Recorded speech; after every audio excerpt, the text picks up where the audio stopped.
സ്വപ്നം പോലെ ഭാഗം 4.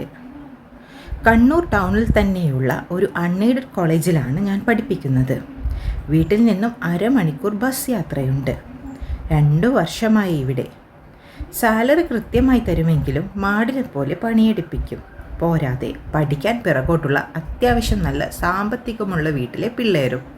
മേച്ചു നടക്കാൻ പാടാണ്, എന്നാലും ഇഷ്ടമാണ് പഠിപ്പിക്കാൻ. ആഗ്രഹിച്ചു നേടിയ പ്രൊഫഷൻ. BEd കൂടി ചെയ്യണമെന്നുണ്ട്. ഇനി എല്ലാം കല്യാണം കഴിഞ്ഞിട്ട് മതിയെന്ന അമ്മയുടെ തീരുമാനം. എൻ്റെ കൂടെ പഠിച്ച മിക്കവരുടെയും കല്യാണം കഴിഞ്ഞു. അതാണ് അമ്മയുടെ മെയിൻ ടെൻഷൻ. പലരെയും പോലെ ജാതകം തന്നെയായിരുന്നു മെയിൻ വില്ലൻ. ആകെ 6 നക്ഷത്രമേ ചേരൂ. ചേരുന്ന ജാതകമല്ലെങ്കിൽ ആ ദാമ്പത്യം വാഴില്ല, വഴിപിരിഞ്ഞു ജീവിക്കേണ്ടി വരുമെന്നൊക്കെയാണ് പണിക്കര് പറയുന്നത്. അച്ഛനും അമ്മയ്ക്കും ഭയങ്കര വിശ്വാസമായി ഇതിലൊക്കെ. അതുകൊണ്ട് എത്ര ലേറ്റായാലും പൊരുത്തമുള്ള ആൾ മതിയെന്ന തീരുമാനം. PG കഴിഞ്ഞതു മുതൽ തുടങ്ങിയതാ ചായ കൊടുക്കൽ മത്സരം. മിക്കതും ഫസ്റ്റ് റൗണ്ടിൽ തന്നെ പൊട്ടിപ്പോകും. ചില പ്രപ്പോസൽ സെക്കൻഡ് സ്റ്റേജ് വരെയൊക്കെ എത്തിയിട്ടുണ്ട്. ഈ ശനിയും ചൊവ്വയും ബുധനുമൊക്കെ എൻ്റെ കാര്യത്തിൽ നെട്ടോട്ടമാണ്. ഇനി എല്ലാം ചേർന്ന ചെറുക്കൻ വന്നാലോ? പ്രായം, വിദ്യാഭ്യാസം, ജോലി, സാമ്പത്തികം ഒക്കെ വില്ലന്മാരാകും. ഇതൊക്കെ ഓക്കെ ആയി 3rd സ്റ്റേജിലേക്ക് എത്തിയാൽ നാട്ടിലെ കല്യാണ മുടക്കികൾ അതങ്ങ് ഏറ്റെടുത്തോളും. അതുകൊണ്ട് തന്നെ എന്നെക്കുറിച്ചുള്ള വീട്ടുകാരുടെ സ്വപ്നങ്ങളൊക്കെ അങ്ങ് നീണ്ടു പോകുക. ഇന്നേക്ക് ഹരിയേട്ടനെ കണ്ടിട്ട് 3 ദിവസമായി. ഫോൺ സ്വിച്ച് ഓഫ് ചെയ്തതുകൊണ്ട് കോളുമില്ല. സമാധാനം, സന്തോഷം. എന്നും ഇങ്ങനെ ആയാൽ മതിയായിരുന്നു. വൈകുന്നേരം വീട്ടിലെത്തിയപ്പോൾ അച്ഛനുണ്ട് വീട്ടിൽ. സാധാരണ സന്ധ്യയ്ക്ക് വരുന്ന ആളാണല്ലോ. ഇന്നെന്താണാവോ നേരത്തെ? രാവിലെ അപ്പവും ഞാനും കൂടി പടക്കളമാക്കിയ വീടൊക്കെ ബംഗ്ലാവ് പോലെ മിന്നിത്തിളങ്ങുന്നുണ്ട്. ആരേലും വരുന്നുണ്ടോ ആവോ? ഹാ, നീ എത്തിയോ? വേഗം കുളിച്ച് ഡ്രസ്സ് മാറിക്കേ. പെണ്ണ് കാണാൻ ഒരു കൂട്ടര് വരുന്നുണ്ട്. ഇപ്പോൾ എത്തും അവർ. അത് പറഞ്ഞുകൊണ്ട് അമ്മ സോഫയുടെ കവറൊക്കെ മാറ്റിയിട്ട് മൊത്തത്തിലൊന്ന് നോക്കി വിലയിരുത്തി. റൂമിൽ പോയി ഡ്രസ്സും എടുത്ത് കുളിക്കാൻ കയറി. കുളി കഴിഞ്ഞ് ഒരുങ്ങാൻ കണ്ണാടിയിൽ നോക്കുമ്പോൾ എന്നോട് തന്നെ പുച്ഛം തോന്നി. ഇനിയൊരു കല്യാണം ഈ ജീവിതത്തിൽ ഞാൻ അർഹിക്കുന്നുണ്ടോ? ഹരിയേട്ടൻ്റെ കയ്യിൽ നിന്നൊരു മോചനമുണ്ടാകുമോ? അറിയില്ല. ഉത്തരമില്ലാത്ത ചോദ്യങ്ങൾക്ക് നടുവിലാണ് ഞാൻ. ശരിക്കും ഞാൻ അച്ഛനും അമ്മയെയും പറ്റിക്കുമല്ലേ? അല്ല, ഞാൻ അവരെ മാത്രമല്ല എന്നെ തന്നെയും പറ്റിക്കുവാണ്. സ്വപ്നങ്ങൾക്ക് പോലും വിലക്ക് ഏൽപ്പിച്ചിരിക്കുന്നു. ഞാൻ കണ്ട സ്വപ്നങ്ങളൊക്കെ എന്നെ ഒരു പിടിച്ചാരമായി. അമ്മോ! അച്ഛൻ്റെ വിളിയാണ് ചിന്തയിൽ നിന്നുയർത്തിയത്. ചായ ഗ്ലാസ്സിലാക്കി ട്രേയിൽ നിരത്തി വെച്ച് അമ്മയുടെ പിറകെ ഹാളിലേക്ക് നടന്നു. ചെറുക്കനും അച്ഛനും അമ്മയും സഹോദരിയുമുണ്ട്. എല്ലാവർക്കും ചായ കൊടുത്ത് ഞാൻ സൈഡിലേക്ക് മാറി നിന്നു. ഇനി കണക്കെടുപ്പാണ്. നിറം, ഉയരം, വണ്ണം, പ്രായം, വിദ്യാഭ്യാസം, ജോലി, അങ്ങനെ നീണ്ടുപോകും. ഈ കൂട്ടത്തിൽ സ്ത്രീധനം മാത്രമില്ല. ഈ നാട്ടിൽ സ്ത്രീ തന്നെയാണ് ധനം. ചോദ്യോത്തര വേളയ്ക്ക് ശേഷം പെണ്ണിനെ ഇഷ്ടമായെന്നും മറുപടി പെട്ടെന്ന് തന്നെ അറിയിക്കണമെന്നും പറഞ്ഞവർ പുറത്തേക്കും ഞാൻ റൂമിലോട്ടും പോയി.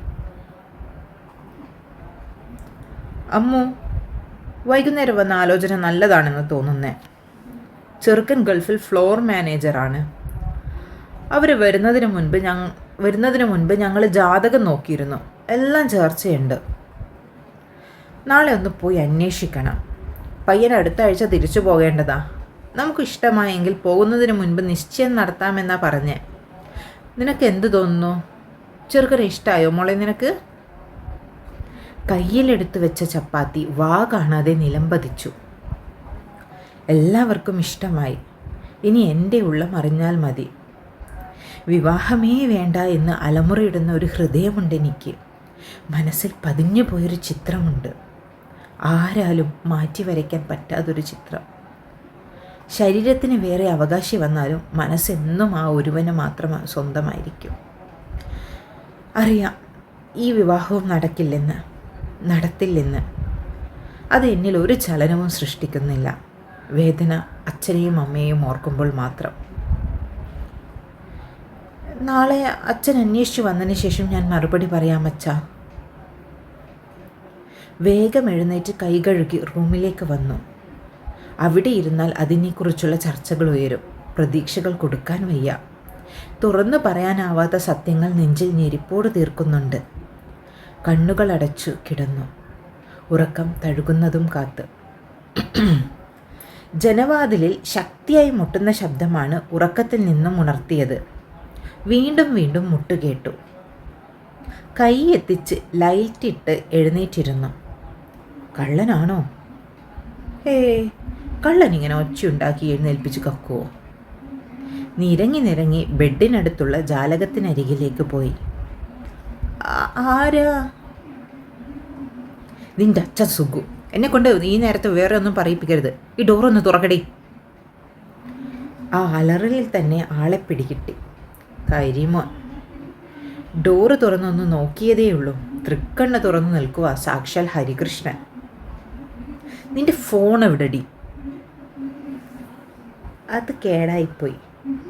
പറയുമ്പോൾ അല്പം പതറിയിരുന്നു. അടുക്കള വാതിൽ തുറക്ക്. ഞാൻ അവിടെ ഉണ്ടാകും. വേഗം വേഗം തുറന്നില്ല, അറിയാലോ എന്നെ. ഫ്രണ്ടിൽ വന്ന് ഞാൻ കോളിംഗ് ബെല്ലടിക്കും. ബാക്കി നിൻ്റെ അച്ഛൻ നോക്കിക്കോളും. അത് പറഞ്ഞ് ആളൊരൊറ്റ പോക്ക്.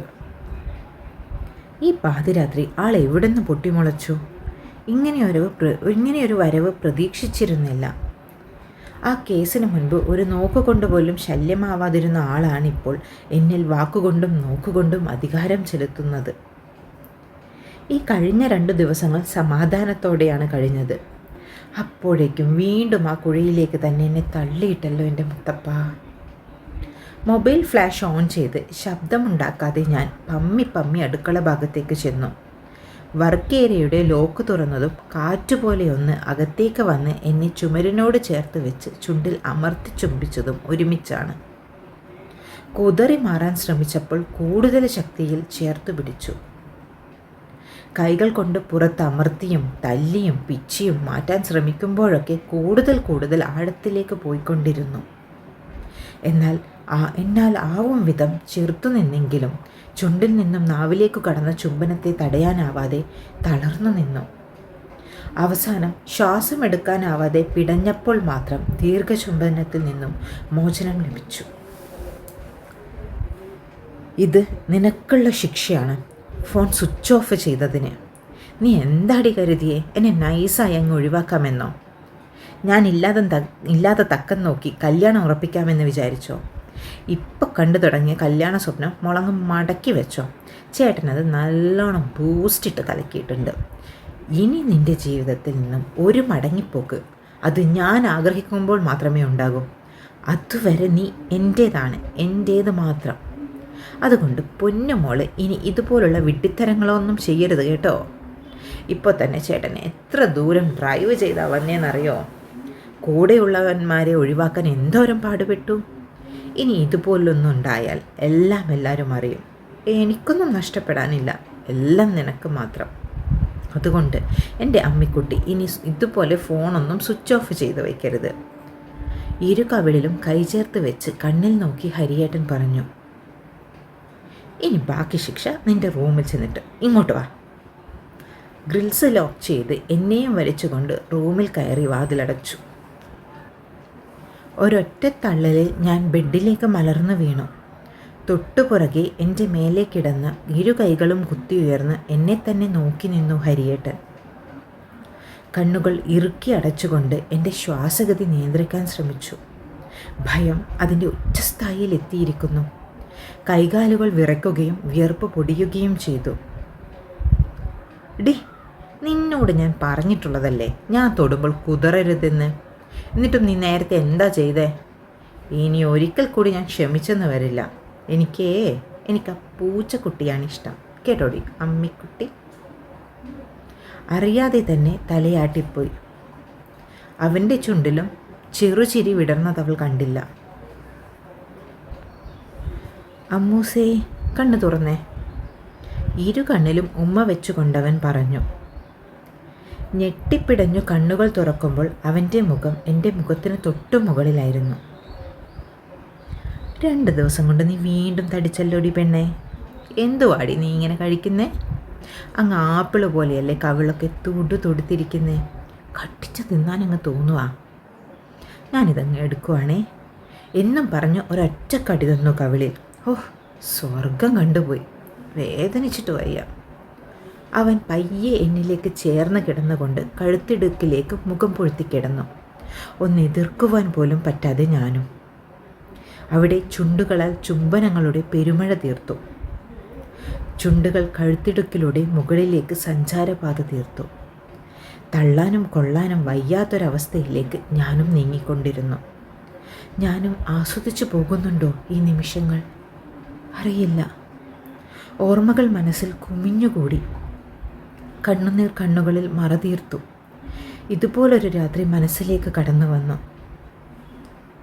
നിന്നെ ഞാൻ എടുത്തോട്ടെ പെണ്ണേ? ചെവി അരികിൽ വന്ന് കമ്മൽ നുണഞ്ഞുകൊണ്ട് ചോദിച്ചു. ഞെട്ടിത്തരിച്ചുപോയി. പറ, എടുക്കട്ടെ ഞാൻ? കഴുത്തിടുക്കിലേക്ക് മുഖം പൊഴുത്തിക്കൊണ്ട് വീണ്ടും ചോദിച്ചു. വേണ്ടേ? അപ്പോൾ നിനക്ക് എന്നിൽ നിന്ന് രക്ഷപ്പെടണ്ടേ? രക്ഷപ്പെടണമെങ്കിൽ ഞാൻ പറയുന്നത് എന്തും നീ ചെയ്യണം. എഗ്രിമെൻ്റ് ഓർമ്മയുണ്ടോ അതോ ഞാൻ ഓർമ്മപ്പെടുത്തണോ? മാറിൽ മുഖം ഉരസിക്കൊണ്ട് പറഞ്ഞു. പിടഞ്ഞുപോയി. അത് പിന്നെ എനിക്ക് അങ്ങനെയൊന്നും അതല്ല, പേടി. ബാക്കി പറയാനാവാതെ വിറവലോടെ ഹരിയേട്ടൻ്റെ മുഖത്ത് നോക്കി. ഒരു കുസൃതി ചിരി ആ മുഖത്ത് വിരിഞ്ഞു. കുറച്ചു നേരം എന്നെ തന്നെ നോക്കി നിന്നു. നീ വേർജിനാണോ? ഞാനൊന്നും മിണ്ടാനാവാതെ കണ്ണുകൾ അടച്ചു. പറ, നീ വേർജിനാണോ? അല്ല. കണ്ണുകൾ തുറക്കാതെ തന്നെ പറഞ്ഞു. അപ്പം പിന്നെ നോ ടെൻഷൻ. ഇതിനെക്കുറിച്ച് ഒന്നും അറിയില്ല എന്ന പേടിയില്ലല്ലോ ഇപ്പോൾ. അപ്പോൾ പിന്നെയുള്ള ഈ പേടിയൊക്കെ ചേട്ടൻ പതുക്കെ അങ്ങ് മാറ്റിത്തരാം കേട്ടോ. കണ്ണുകളിൽ ഉമ്മ വെച്ചുകൊണ്ടാണ് പറയുന്നത്. മെല്ലെ മുഖം ഉയർത്തി നോക്കി. പതുക്കെ ചുണ്ടുകളിലേക്ക് അവൻ ചേക്കേറി. പതുക്കെ തലോടിക്കൊണ്ട് നുകർന്നിരുന്നവ നിമിഷങ്ങൾ കഴിയും തോറും മുറുകിക്കൊണ്ടിരുന്നു. ഇനി തടഞ്ഞാലും അവൻ പിന്മാറില്ലെന്ന് മനസ്സിലായി. തൊട്ടു തലോടലുകളിൽ മനസ്സ് ചാഞ്ചാടാൻ തുടങ്ങിയിരിക്കുന്നു. ഞാനും ഇതൊക്കെ ആഗ്രഹിക്കുന്നുണ്ടോ? ഹരിയേട്ടാ. ചുംബിക്കുന്നതിനിടയിൽ അവൻ്റെ മുഖം പിടിച്ചുയർത്തി വിളിച്ചു. എന്താ? ചുംബനം മുറിഞ്ഞ അരിശം ആ മുഖത്ത് തെളിഞ്ഞു കിടപ്പുണ്ട്. അത് പ്രൊട്ടക്ഷൻ വേണം. എന്ത്? കാര്യം മനസ്സിലാവാതെ നെറ്റി ചൊളിച്ചു നോക്കുന്നുണ്ട് കാമദേവൻ. അത് ഗർഭിണിയാവാതിരിക്കാൻ. ഞാനത് പറഞ്ഞതും ഹരിയേട്ടൻ എന്നിൽ നിന്ന് അടർന്നു മാറി ഒന്ന് രൂക്ഷമായി നോക്കി. പിന്നെ കണ്ണടച്ചുകൊണ്ട് ശ്വാസം വലിച്ചു വിട്ടു. മോളെ അമൃതേ, ഞാൻ നിനക്കിട്ട് പണിയുന്നുണ്ടെങ്കിൽ നീ ഗർഭിണിയാകുകയും ചെയ്യും, എൻ്റെ കൊച്ചിനെ നീ പ്രസവിക്കുകയും ചെയ്യും. ഞാനിന്ന് എന്തായാലും പരിധി വിട്ടൊന്നും ചെയ്യുന്നില്ല. കുറച്ച് കാര്യങ്ങൾ കൊണ്ട് കലങ്ങിത്തെളിയാനുണ്ട്. അത് കഴിഞ്ഞേ നിന്നെ ഞാൻ സ്വന്തമാക്കും. അതുവരെ ചേട്ടൻ ഇങ്ങനെ ഇടയ്ക്ക് തൊട്ട് തലോടി അങ്ങ് ആശ തീർക്കും. കേട്ടോടി അമ്മിക്കുട്ടി? ഒന്നും മനസ്സിലാവാതെ ഹരിയേട്ടനെ തുറച്ചു നോക്കുന്നത് കണ്ടപ്പോൾ ഇരു കണ്ണുകളും ചിമ്മിക്കാണിച്ചു അവൻ. ആളെന്നെ ചേർത്ത് പിടിച്ചു കിടന്നു. കുറച്ചു നിമിഷങ്ങൾ മൗനമായി കടന്നുപോയി. ഈ ചേർത്ത് പിടിക്കൽ ഞാനും ആഗ്രഹിച്ചു പോകുന്നു. കൈവിട്ടു പോകുന്ന മനസ്സിനെ കടിഞ്ഞാണിട്ട് പിടിക്കാൻ ശ്രമിച്ചുകൊണ്ടിരുന്നു. ഗീതുവിൻ്റെ മുഖമാണ് മനസ്സ് നിറയെ. ഹരിയേട്ടൻ എന്തിനാ ഗീതുവിനെ വഞ്ചിക്കുന്നേ? നിങ്ങളെ വിശ്വസിച്ച് സ്വപ്നം കണ്ട് നടക്കുന്ന കുട്ടിയല്ലേ? നിങ്ങളുടെ പെണ്ണല്ലേ അവള്? ഇഷ്ടപ്പെട്ട ആളെ നഷ്ടപ്പെടുമ്പോൾ ഉണ്ടാകുന്ന വേദന എന്നോളം അറിഞ്ഞവരാരും ഉണ്ടാവില്ല. ഹരിയേട്ടൻ്റെ കൈകൾ ഒന്നുകൂടെ ശരീരത്തിൽ മുറുകി. ഞാൻ എൻ്റെ പെണ്ണിനെ വഞ്ചിച്ചിട്ടില്ല, ഇനി ഒരിക്കലും വഞ്ചിക്കുകയുമില്ല. എന്നും ഇനി ഇടനെഞ്ചിൽ അവൾ മാത്രമേ ഉണ്ടാകൂ. അവൾക്കായി ജനിച്ചവനാണ് ഞാൻ. നെഞ്ചോട് ചേർത്ത് പിടിച്ച് തലയിൽ താടി മുട്ടിച്ചുകൊണ്ട് ഹരിയേട്ടൻ പറയുമ്പോൾ ഒരുപാട് ചോദ്യങ്ങൾ മനസ്സിൽ ഉയർന്നു വന്നെങ്കിലും ഉത്തരം കിട്ടില്ലെന്ന് അറിയുന്നത് കൊണ്ട് തന്നെ ഒന്നും പറയാതെ ആ നെഞ്ചിൻ ചൂടുപറ്റി കണ്ണുകൾ അടച്ചു കിടന്നു. തുടരും.